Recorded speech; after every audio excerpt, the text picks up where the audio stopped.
Mi propósito era mostrar cómo en la doctrina de ciertos países, en la doctrina del derecho de daños, en la doctrina del derecho civil de la responsabilidad extracontractual de ciertos países, entre ellos el mío, se ha recibido, y yo creo que de un modo precipitado y erróneo, esa teoría de la imputación objetiva de la que nos ha hablado con su maestría habitual el profesor Luzón, teoría que está creada, que está forjada por penalistas y para resolver problemas penales. ¿Qué problemas? Y permítanme que yo haga la caricatura o la versión simplificada o hasta donde yo puedo entender de las cosas que con más complicación y enredo y procurando que sean incomprensibles hablan los alemanes.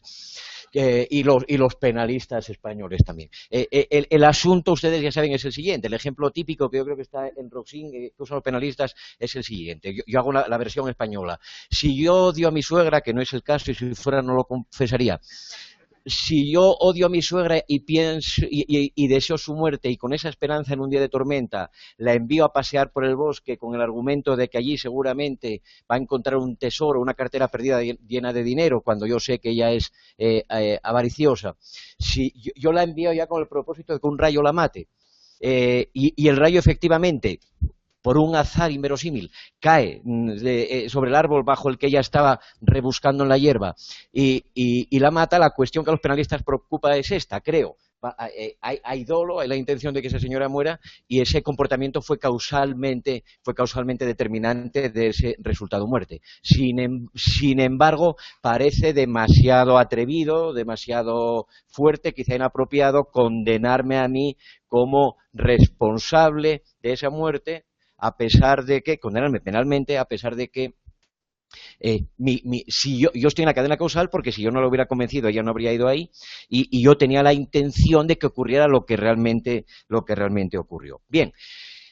Por este tipo de problemas y otros más complejos de los que se ha hablado, los penalistas, y muy en particular Claude Rosin, construyen aquella teoría de la imputación objetiva que ustedes ya conocían y ahora, después de la exposición del profesor Luzón, conocen mejor. En derecho civil, en derecho de daños, hay diferencias absolutamente sustanciales con el derecho penal. Se responde a la producción de un daño mediante el pago de una compensación o indemnización por ese daño. Pero las diferencias con el derecho penal son enormes.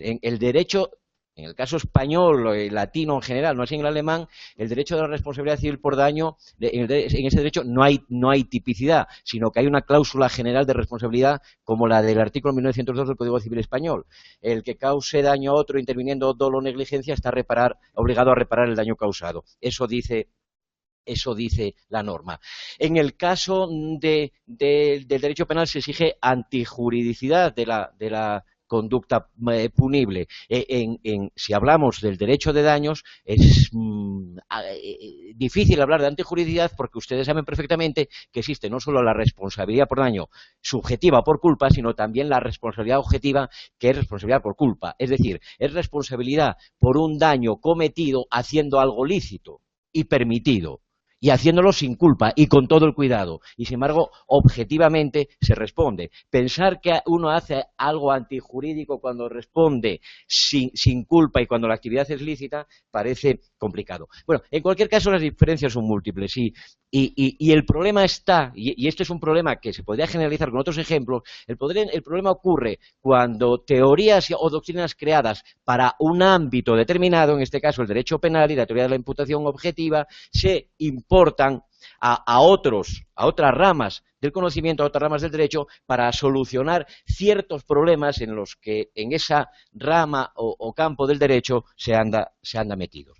Y los problemas del derecho de daños o de la responsabilidad civil extracontractual, en general, al menos en los países de derecho continental, son grandes como consecuencia de que los problemas teóricos o los problemas dogmáticos son muy grandes como consecuencia de qué, como consecuencia de que hay una doctrina tradicional aún perdurable que vive instalada en dogmas que ya no se sostienen ni hechos en mano ni normas en mano, doctrinas naturalistas que piensan que la respuesta jurídica al derecho de daños es respuesta a ciertos datos a priorísticos, ontológicos, a cosas que están ahí. Concreto, rápidamente. Esa dogmática tradicional del derecho de daños, plenamente asentada, por ejemplo, en mi país todavía, dice que para que haya responsabilidad por daño extracontractual tienen que darse como mínimo las siguientes circunstancias.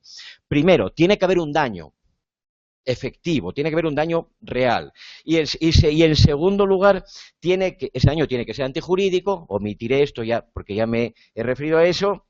Y en tercer lugar, y fundamental para el asunto nuestro, aquí ahora, y en tercer lugar, tiene que haber una conexión causal entre la conducta del que responde y el daño producido a otra persona a la que se va a compensar. Se añade a esto que esa compensación tiene que ser reparación integral del daño. También podríamos entrar ahí. Bien, pues lo que yo quiero apuntar nada más que hoy aquí, para luego hacer una mínima en 2 minutos alusión al tema de la imputación objetiva en este ámbito, es que todos esos dogmas son mentira. Es decir, ¿y qué hace la dogmática cuando tiene un corte muy tradicional? Es decir, pues cuando el mundo no se corresponde con las teorías, responde el profesor diciendo, pues peor para el mundo, porque la verdad no está en los hechos, sino que la verdad está en las teorías. Y ahí viene una especie de empecinamiento que produce un divorcio cada vez mayor entre lo que en derecho verdaderamente ocurre y las explicaciones y sistematizaciones de esa rama del derecho que da esa dogmática, la que sea, en este caso es la dogmática del derecho de daños. ¿Por qué digo que es mentira? Muy rápidamente. Decimos, primer dogma, para que haya responsabilidad civil tiene que haber daño. Miren este ejemplo. Imagínense, voy a ponerme yo como protagonista, pero que no salga de aquí y es una pura hipótesis de escuela. Imagínense que yo odiara a mi esposa intensamente. Que mi esposa sea extraordinariamente rica en el sentido crematístico. Y que yo verdaderamente esté deseando que se muera ya, porque además, por las circunstancias del caso, soy su único heredero. Yo, que soy alguien de origen pobre y que he conseguido esa hazaña de casarme con una mujer tan rica, a la que detesto y cuya muerte, repito, deseo, pues me encuentro con el azar de que un día, en un accidente de tráfico provocado por un conductor imprudente, mi mujer muere.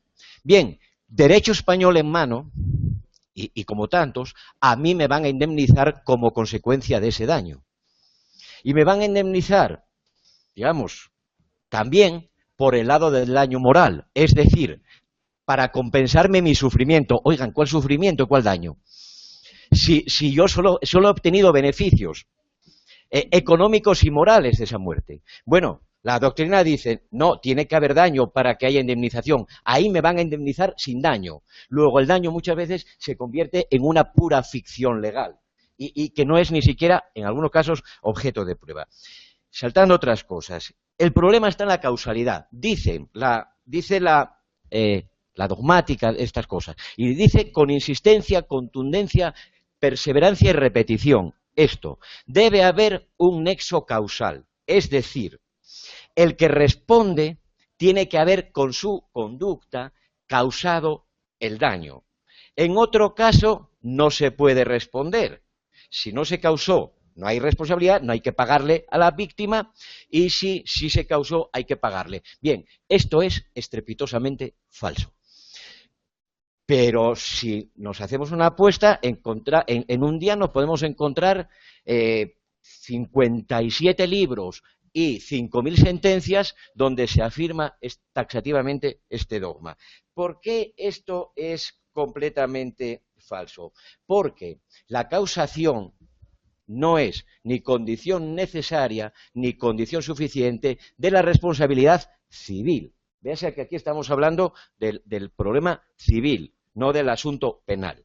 No es ni condición necesaria ni condición suficiente. Es una condición que concurre en algunas ocasiones y siempre acompañada de otros criterios de imputación que la precisan o la limitan. ¿Qué quiero decir? Concretando más. Ni todo el que causa responde, ni todo el que responde ha causado. Ni todo el que responde ha causado.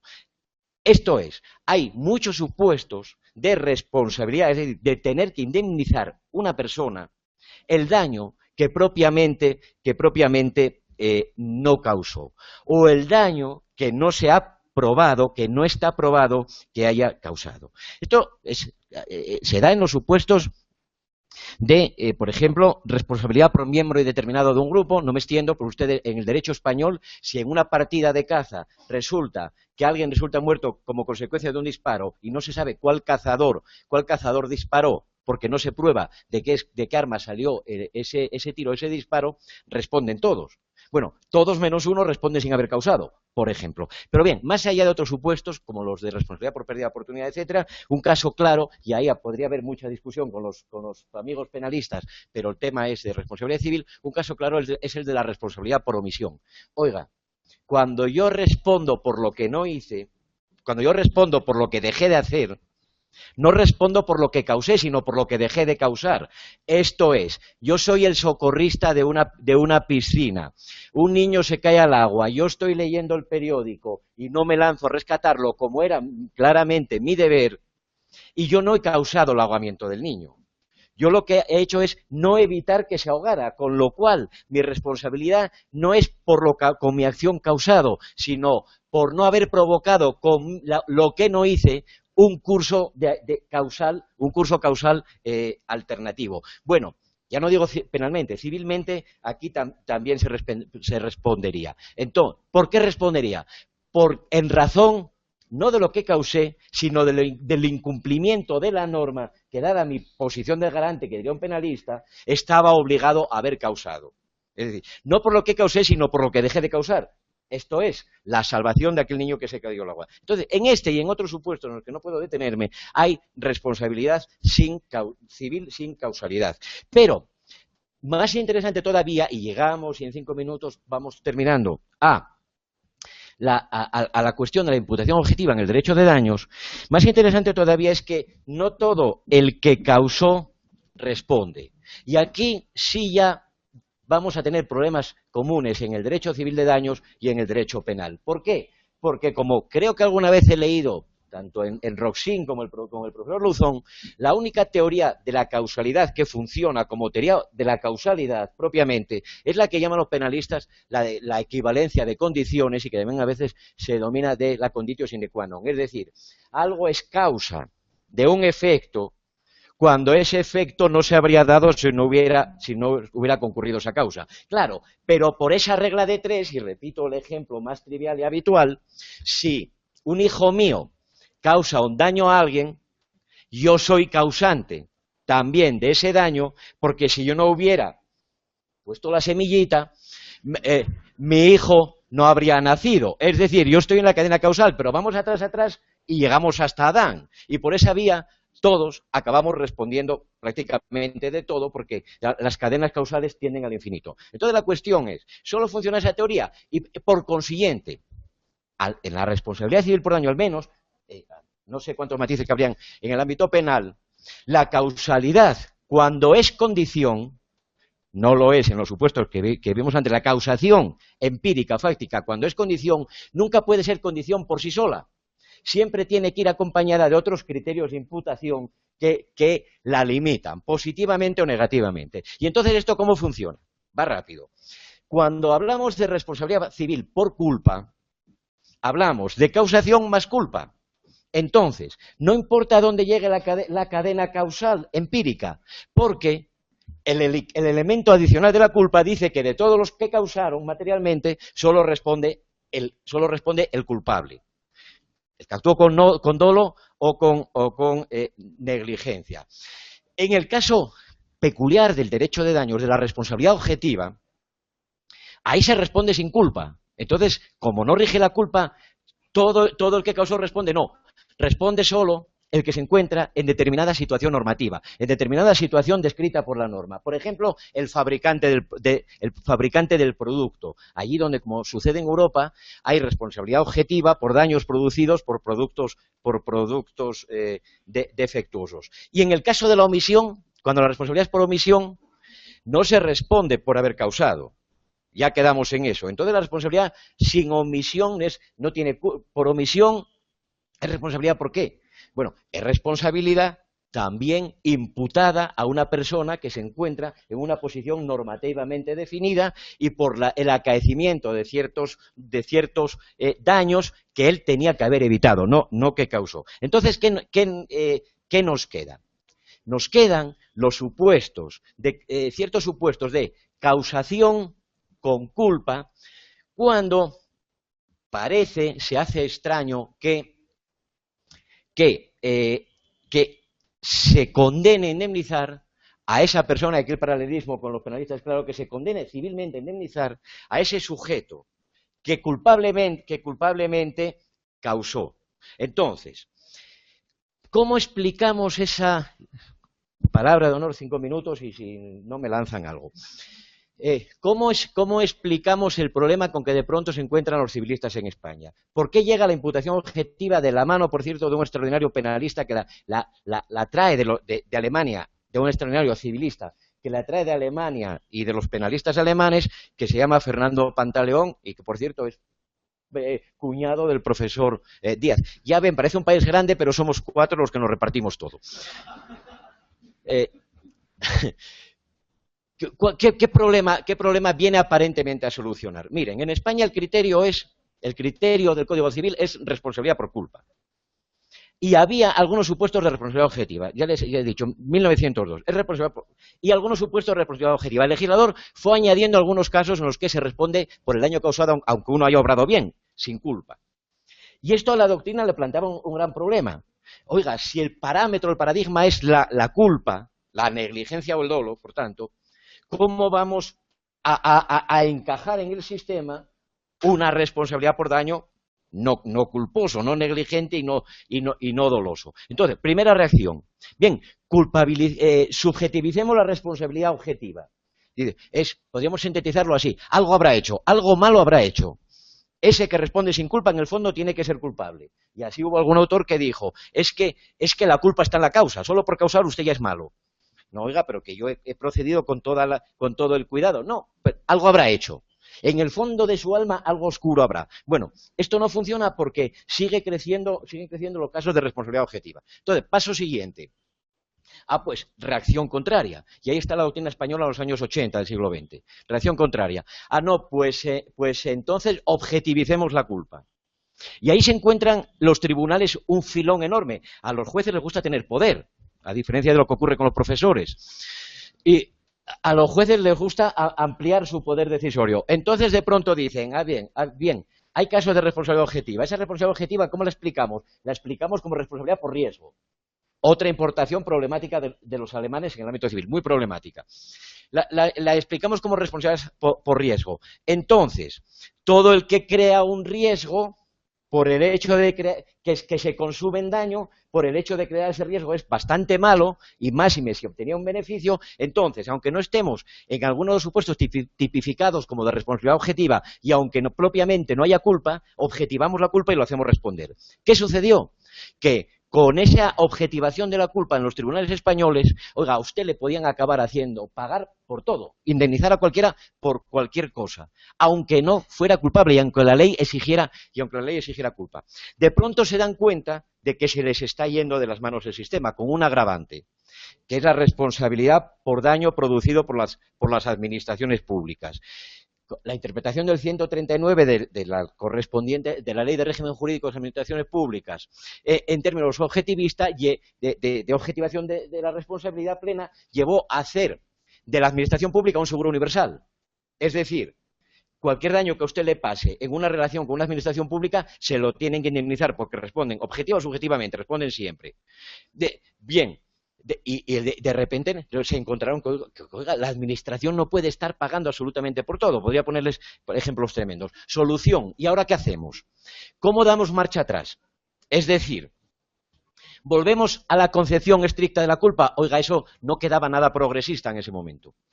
Eso parecía volver a unas etapas previas. Y entonces, eureka, penalistas alemanes, importados y con el sello de frontera.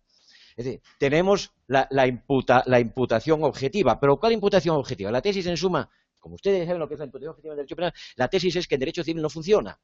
Entre otras cosas, ¿por qué? Porque al menos originariamente creo, la imputación objetiva se decía imputación al tipo objetivo, para empezar. Pero es que en derecho civil de daños no hay tipo objetivo.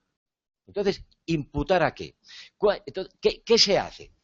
Se hace que presentar como aplicación de criterios de imputación objetiva, incremento del riesgo, riesgo permitido, riesgos generales de la vida, fin de protección de la norma, prohibición de regreso y adecuación, lo que se hace es fingir que se están aplicando criterios de imputación objetiva cuando en realidad lo que se está haciendo es meramente operar con un criterio culpabilístico. Esto es, ya sé que en penal tiene su discusión, pero es diferente. Pero en derecho civil y español y en derecho de daños, los criterios llamados criterios de imputación objetiva a los que se pone ese nombre son criterios culpabilísticos y, por tanto, son criterios de imputación subjetiva, no de imputación objetiva. ¿Cuál es el problema? Gran parte de los profesores de derecho civil y de los jueces españoles de materia civil no han entendido lo que es, pero les parece muy útil, porque ya saben que entre juristas, magistrados y profesores, al unísono, hay la tesis de que todo lo que no se entiende es mejor. Y se usan esos criterios a modo de coletilla. Mi tesis, y ya sí terminé, y no puedo entrar en ningún análisis concreto, ningún ejemplo en particular, mi tesis para explicar cómo podríamos solucionar estos problemas, que ya ven, ni por la teoría tradicional de la culpa, ni por la teoría de la imputación objetiva, es lo que copio descaradamente de estos amigos penalistas y de su maestro Roxin, y es la teoría algo así como el dominio del hecho llevada al derecho de daños. Es decir, usted no responde si no tenía un dominio de las consecuencias de sus acciones, de modo que el daño que se produjo no obedece a la acción que usted realizó dominando y previendo sus efectos, sino que es causalidad con casualidad. Si es causalidad con casualidad, usted no domina, o como dicen los tribunales españoles, usted no tiene el control de la situación, y si usted no tiene el control de la situación, o lo que yo llamo, jugando con ellos, el dominio del hecho, usted no puede responder. Pero usted, ¿por qué no puede responder? Porque usted no es culpable, porque usted no podía querer aquello que sucedió, no cabe el dolo, pero es que además, aunque usted hubiera procedido con toda la diligencia debida, eso se podía haber producido igual porque, digamos, el efecto a usted se le escapa de las manos. En fin, disculpen lo precipitado y apurado y oscuro de mi exposición, pero creo de corazón que tenemos ya mismo cosas más importantes que hacer y solo pues me tocaba apuntarles un problema, una discusión más de estas con las que milagrosamente nos ganamos la vida los profesores. Muchas gracias.